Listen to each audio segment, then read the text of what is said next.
Olá, tudo bem? Eu sou o Dito Nogueira e venho convidar você para mais um estudo da Palavra de Deus. Hoje nós vamos estudar um assunto muito interessante que é um paraíso com almas desencarnadas, né? É um assunto que traz muitas controvérsias aí dentro do mundo cristão, né? Muitos acreditam que existe um local onde os justos, né, já estão lá, essas almas estão com Deus, no local lá no paraíso. Outros acreditam que isso não existe, né? Que os mortos estão todos no local esperando a, a ressurreição, na segunda vinda de Cristo, né? Quando Cristo voltar a esse mundo, vai ressuscitar aqueles que fizeram a tua vontade. Então, muitos acreditam dessa maneira. Então, cristãos aí divergem nesse assunto. Hoje nós vamos então tentar, né, transmitir para vocês aquilo que a palavra de Deus diz. Não é o que eu digo, não é o que outros dizem, o que a palavra de Deus nos orienta no dia de hoje a respeito desse assunto tão interessante e tão conflitante entre o mundo cristão e não cristão também, né? Vamos lá então, o assunto de hoje, ele está lá em Atos capítulo 2, né? Atos capítulo 2 e versículo 29, 34 a 35. Vamos lá. Antes da gente abrir a palavra de Deus, eu quero te convidar a pedir orientação de Deus e permissão de Deus para que possamos estudar a tua palavra e dela compreender aquilo que Deus quer que nós aprendemos nesse dia, tá bom? Quer que nos ensinar no dia de hoje. Tudo bem? Vamos lá? Senhor nosso Deus, Pai maravilhoso dos céus, pedimos a sua direção e permissão para o estudo da tua palavra. Em nome de Jesus, amém. Ok, vamos lá então? Então eu não vou, nesse momento eu não vou falar de mim, vou falar o que a Bíblia está nos dizendo, ok? Vamos lá então, Atos 2, como eu acabei de falar, 29, vamos lá, Atos 2, capítulo 29, versículo 29, vamos lá? E diz assim, varões, irmãos, aqui ele estava nos orientando, Pedro, né? Não era Paulo, era Pedro. Pedro estava, varões, irmãos, seja-me lícito dizer livremente acerca do patriarca Davi, né? Que ele morreu e foi sepultado. E entre nós está até hoje a sua sepultura. Quer dizer, a sepultura de Davi, se vocês olharem os relatos lá de Israel, está lá a sepultura de Davi, onde ele foi sepultado, né? Está lá. Né? Pode ser que o corpo dele já não esteja mais lá, mas ainda há resíduos, né, que ele esteve lá.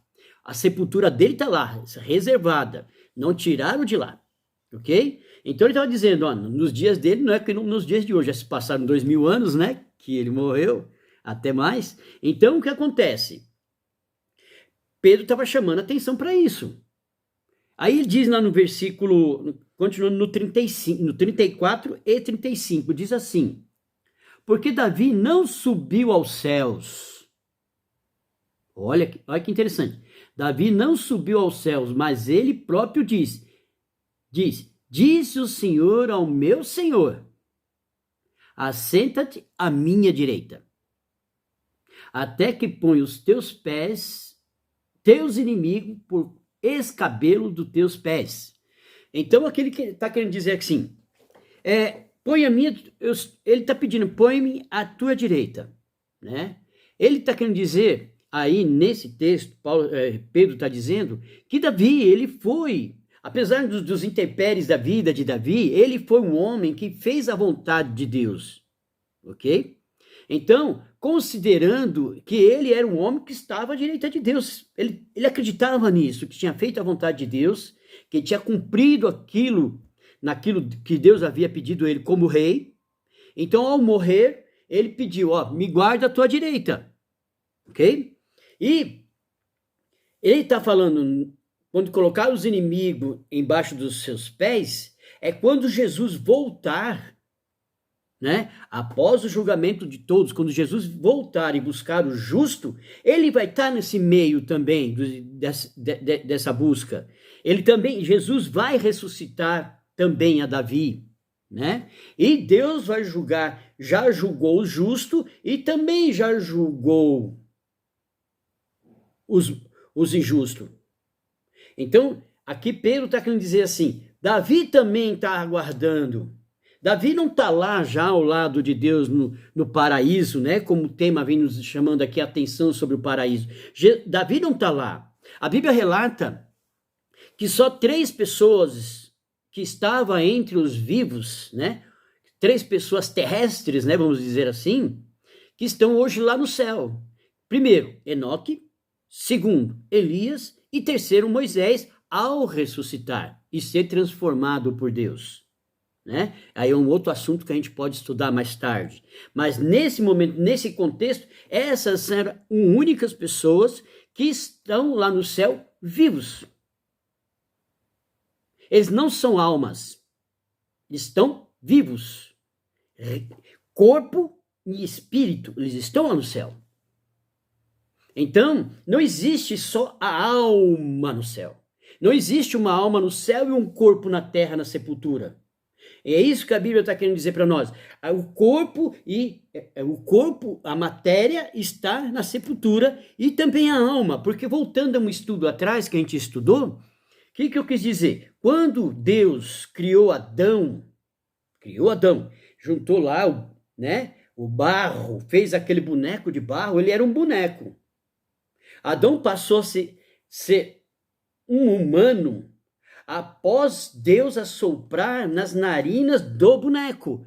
Aí ele se transformou uma alma vivente. Então, uma alma, para viver, ela precisa do espírito, da matéria. Sem essas duas coisas, não existe alma.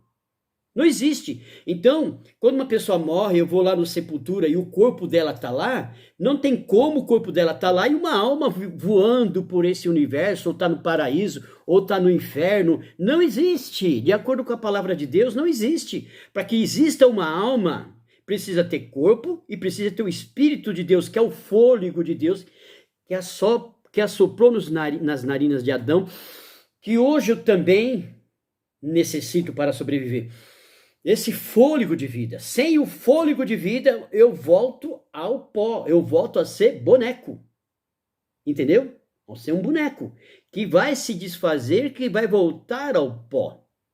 Então, o que a Bíblia está querendo nos passar para nós? Que hoje não existe ninguém que morreu, né? E o corpo está na sepultura, está lá no cemitério.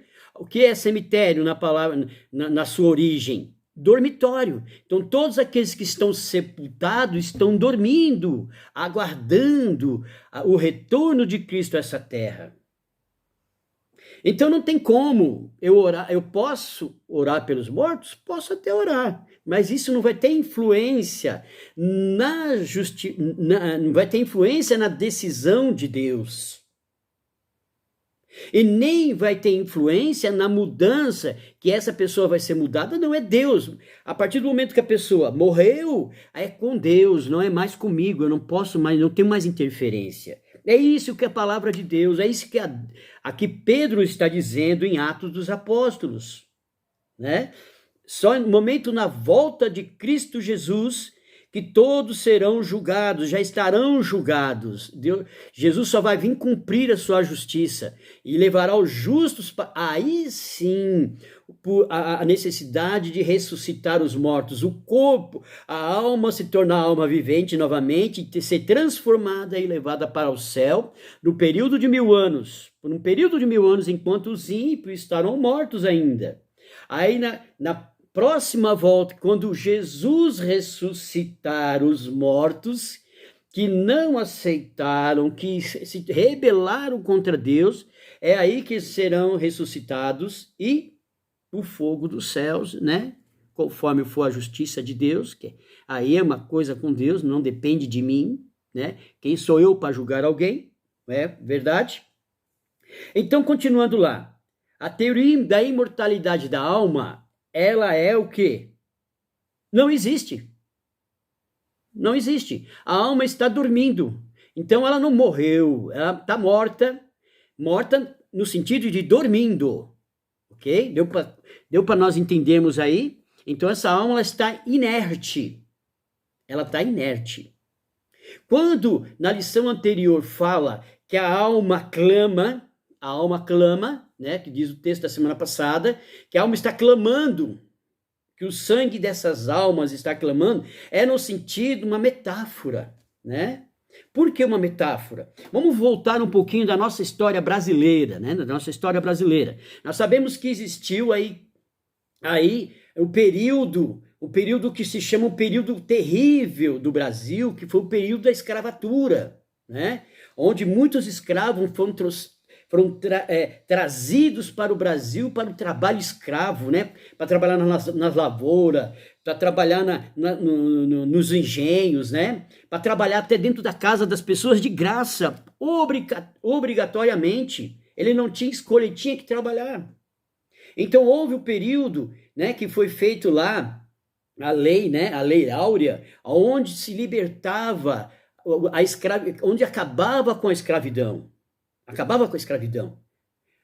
Foi feita a lei foi aceita, mas o povo não aceitou, né? O povo não aceitou. O povo ainda queria que e isso causou, tanto aqui no Brasil quanto nos Estados Unidos, guerras. Pessoas foram mortas, né? Os Estados Unidos com o norte, com o sul, e o Brasil inteiro. Muitas partes aboliu a escravatura, mas outros resistiram. E essa resistência causou mortes. E no Brasil, no dia 20 de novembro, se comemora o quê? O Dia da Consciência Negra. Por quê? Zumbi dos Palmares é comemorado por causa da morte de Zumbi dos Palmares.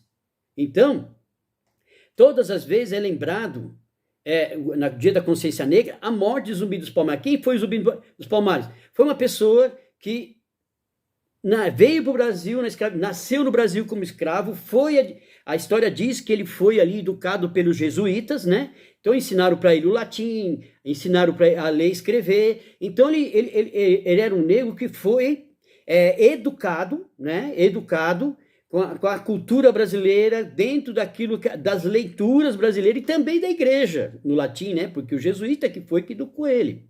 Então, quando ele chegou numa certa idade, ele foi embora e se tornou um grande líder da libertação dos escravos, né? Da continuidade da libertação dos escravos. Então foi um homem muito perseguido, fez lutas, lógico, lutou muito, provavelmente nessas guerras muitas pessoas morreram, né? Muitas pessoas morreram. Então o que acontece? Um dia ele foi morto, então hoje os bandeirantes o pegaram, né? Depois de um dos seus companheiros ali de Zumbi dos Palmares o trair, né? E falaram onde ele estava, os bandeirantes chegaram lá, capturaram ele e mataram ele, decapitaram ele, levaram para a praça pública a cabeça dele, pô, enfim. Então o sangue do Zumbi dos Palmares, né? Ele clama hoje essa liberdade, que essa liberdade se mantém, ok? Essa liberdade ele fala para os outros hoje, nós reconhecer o sacrifício de pessoas que morreram no passado, para que hoje a gente tivesse essa liberdade. Não, hoje, no caso dos negros, né, ter essa liberdade, Zumbi dos Palmares lutou, o seu sangue foi derramado, por isso que o sangue dele clama, não ele especificamente, mas o sangue que foi derramado sobre a terra, aquilo ali clama, poxa, não foi em vão, aquele sacrifício daquele homem não foi em vão, com muitos sacrifícios de hoje, o sacrifício do seu pai, do meu pai, né? Por mim, para que eu chegasse hoje a ser uma pessoa de bem, você uma pessoa de bem, o seu pai, a sua mãe, ele te educou.